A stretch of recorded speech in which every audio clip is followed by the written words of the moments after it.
This channel does not promote any violent, harmful, or illegal activities. All content provided by this channel is meant for an educational purpose only. 2002 সালে নদিয়ার হাঁসখালিতে নাবালিকাকে গণধর্ষণ, জোর করে শ্মশানে পুড়িয়ে দেওয়ার ঘটনা। 9 অভিযুক্তকে ইতিমধ্যে দোষী সাব্যস্ত করেছে রানাঘাট এডিজে আদালত। আজ সাজা ঘোষণা, দোষীদের ফাঁসির সাজা চাইছে নির্যাতিতার পরিবার। মহাদেব রয়েছেন আমাদের সঙ্গে সরাসরি, মহাদেবের কাছে চলে যাবো। মহাদেব, আজ মনে হয় প্রত্যেকের নজর রয়েছে রানাঘাট এডিজে আদালতের দিকে, যে ঠিক কি সাজা ঘোষণা হয় অভিযুক্তদের। যদিও পরিবারের সদস্যরা তারা সর্বোচ্চ শাস্তি অর্থাৎ ফাঁসির দাবি জানিয়েছেন।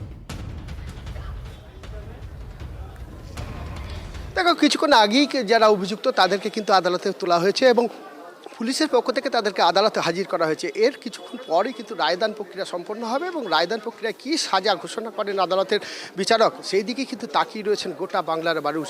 কারণ দেখো, যে নৃশংস ঘটনার অভিযোগ উঠেছিল সেই নৃশংস ঘটনার পরিপ্রেক্ষিতে পরবর্তীকালে কিন্তু সিবিআই তদন্ত ভার নেয় এবং সেই তদন্ত ভার নিয়ে সিবিআই চার্জশিট জমা দেয়। পাশাপাশি কিন্তু সিবিআই যে সকল সাক্ষী নিয়ে এসেছিলেন সেই সকল সাক্ষীদের বয়ান কিন্তু এই আদালতে জবানবন্দি করা হয় এবং যে সকল নমুনা বলা যায়, বিশেষ করে বলা যায় যে রক্তের নমুনা সংগ্রহ করা হয়েছিল, অর্থাৎ তার যে পোশাক আশাক, তার বাড়ি থেকে যে সকল পোশাক আশাক, বিভিন্ন ধরনের পোশাক আশাক সংগ্রহ করা হয়েছিল, তেমনই কিন্তু অভিযুক্তর বাড়ি থেকেও তার বিছানার চাদরে যে রক্ত লাগা ছিল সেটাও কিন্তু উদ্ধার করা হয়েছিল। পাশাপাশি তার অভিযুক্তর মোবাইলটি কিন্তু উদ্ধার করেছিল সিবিআই এবং যে মূল অভিযুক্ত সেই বোজো গয়ালিকে সঙ্গে করে নিয়ে গিয়ে হাঁসখালিতে তার বাড়ির পাশেই পুকুর, সেই পুকুরের পাশ থেকে কিন্তু সেই মোবাইলটি উদ্ধার করা হয় এবং সেই সকল নমুনা সংগ্রহ করার পর বলা যেতে পারে যে আজকে শেষ পর্যায়ে তার বিচার প্রক্রিয়া যে রানাঘাট আদালতের রায় চলছে, সে রায়ের সাজা ঘোষণা হবে এবং সেই সাজা ঘোষণা কি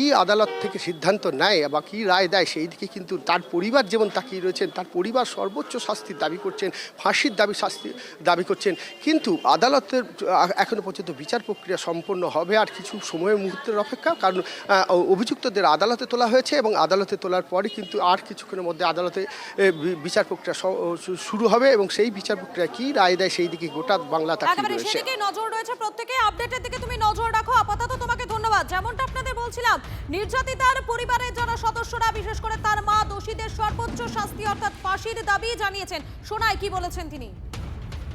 আমার মেয়ের গণধর্ষণের প্রথম তো রাজ্যের পুলিশ সমস্ত কেস ধামাচাপা করতে চাইছিল। পরবর্তীতে হাইকোর্টের অর্ডারে সিবিআই তদন্ত হয়। সেই তদন্ত পরিবর্তিতে কোর্টে 9 জন দোষী সাব্যস্ত হয়। জজ সাহেবের কাছে আবেদন করি, তাই তাদের 9 জনের সর্বোচ্চ সাজা হিসেবে তাদের জন্য 9 জনেরই ফাঁসি হয়।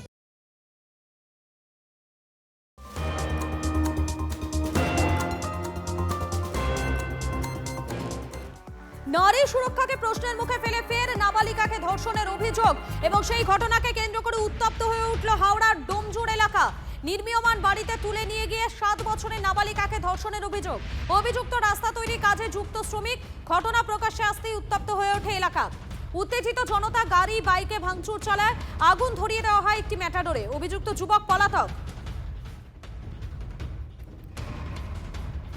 আরো একবার জানাই আপনাদেরকে, নারী সুরক্ষাকে প্রশ্নের মুখে ফেলে ফের নাবালিকা ধর্ষণের অভিযোগ এবারে উত্তপ্ত হয়ে উঠেছে হাওড়ার ডোমজুড় এলাকা। নির্মীয়মান বাড়িতে তুলে নিয়ে গিয়ে 7 বছরের নাবালিকাকে ধর্ষণের অভিযোগ। অভিযুক্ত রাস্তা তৈরির কাজে যুক্ত শ্রমিক। ঘটনা প্রকাশ্যে আসতেই উত্তপ্ত হয়ে ওঠে এলাকা। উত্তেজিত জনতা গাড়ি, বাইকে লাগাতার ভাঙচুর চালাতে থাকে, আগুন ধরিয়ে দেওয়া হয় একটি ম্যাটাডোরে। অভিযুক্ত যুবক পলাতক। ঘটনায় ক্ষোভে ফুঁসছেন স্থানীয়রা। এর আগেও কদিন মদ খেয়ে গাড়ি চালায়, এইসব করে, গাড়ি আজকে উল্টেও ফেলেছে নেশার ঘরে। তারপর এখানে হাঁটতে এসে মেয়েটাকে ওই ঘরে নিয়ে যায়। আমরা চাইছি এখানকার এই এত পাবলিক, হাজার হাজার মা বোনেদের দোষীর যেন উপযুক্ত শাস্তি হোক।